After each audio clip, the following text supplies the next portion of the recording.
Cos'è Crumiro? Crumiro è stata una sfida fondamentalmente perché è stato portare in un cosmetico una fragranza dedicata ad un biscotto. Biscotto che in Italia è molto famoso, di origine piemontese, dedicato da un pasticcere nel 1878 al re d'Italia Vittorio Emanuele II, primo re d'Italia appunto, che era solito portare questi baffi a doppio mustaco, cioè quindi un baffo a V molto lungo e un baffo a V molto lungo dall'altra parte,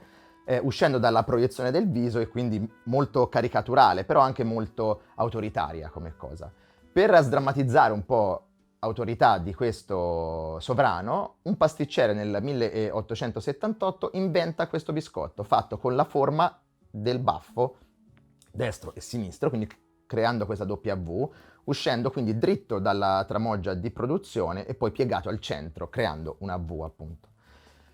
Perché ci siamo voluti ispirare a un biscotto? Ci siamo voluti ispirare a un biscotto, Crumiro appunto, per creare quella referenza che mancava un po' nel panorama, soprattutto di fragranza maschile, in quanto è una fragranza comunque gourmand, quindi molto dolce, molto ispirata alle vaniglie.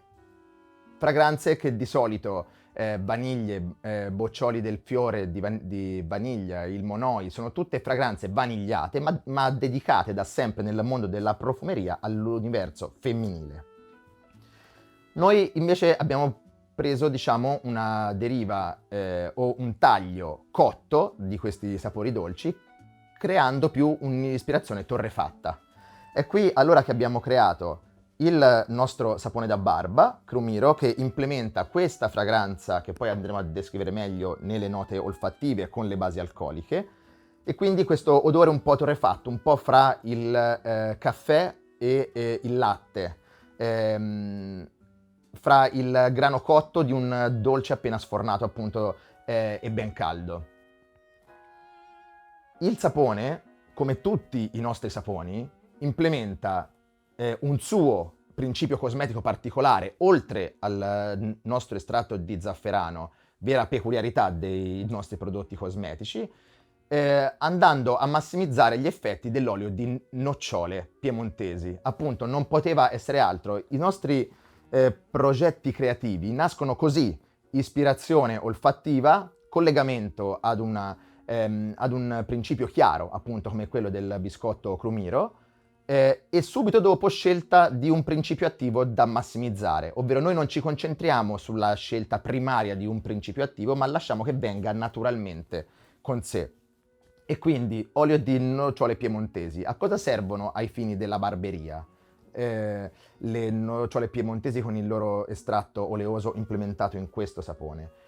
Servono per ricostituire la barriera sebotica e quindi di difesa della pelle contro gli agenti esterni, e quindi gli UV, lo smog, tutto quello che dopo una rasatura fra il montaggio del sapone in viso, la base alcalina del sapone, la parte alcolica degli aftershave e della colonia, si va a rendere il viso senza filtri rispetto all'esterno. L'olio di nocciole piemontesi invece, con i suoi principi di tiamina e vitamina B, soprattutto B6, vanno a ricostituire questo microfilm, essendo nuovamente protetti dopo la rasatura da smog e UV. Questo per quanto riguarda il sapone. Ovviamente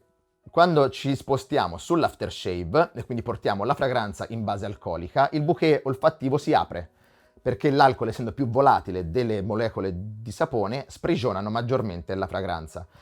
Anche in Crumiro, come in tutti i nostri aftershave e colonie, implementiamo alcol da fermentazione dell'orzo, e quindi alcol vegetale e non etilico, di modo tale da rispettare maggiormente la pelle, implementato come al solito con l'olio di ricino per ricostituire idratazione dopo la rasatura. E qui in questo after diciamo che paradossalmente, se il sapone sembra più una fragranza un po' invernale, chiamiamola così, per biscotto, cotto, il torrefatto, tutto quello che è un po' caramellato, l'aftershave con queste note di fiore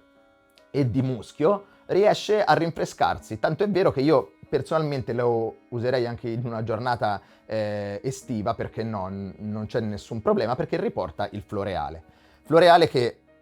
che passando alla colonia, nella nostra parte diciamo di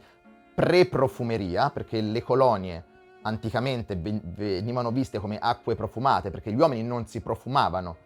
fino a che, diciamo, fino al secolo scorso, e quindi era più un'acqua profumata che in questo caso, per rievocare vaniglie senza che diventassero eccessivamente femminili, abbiamo sterzato nelle note di testa, quindi le più volatili, subito note di biscotto alleggerite e rese fresche dal bergamotto, oro verde della profumeria italiana di origine calabrese, ma le note di cuore, per mantenerlo sul biscotto secco antico, le abbiamo lasciate molto speziate, perché rimanesse sempre un po' tradizionale, molto poco innovativo.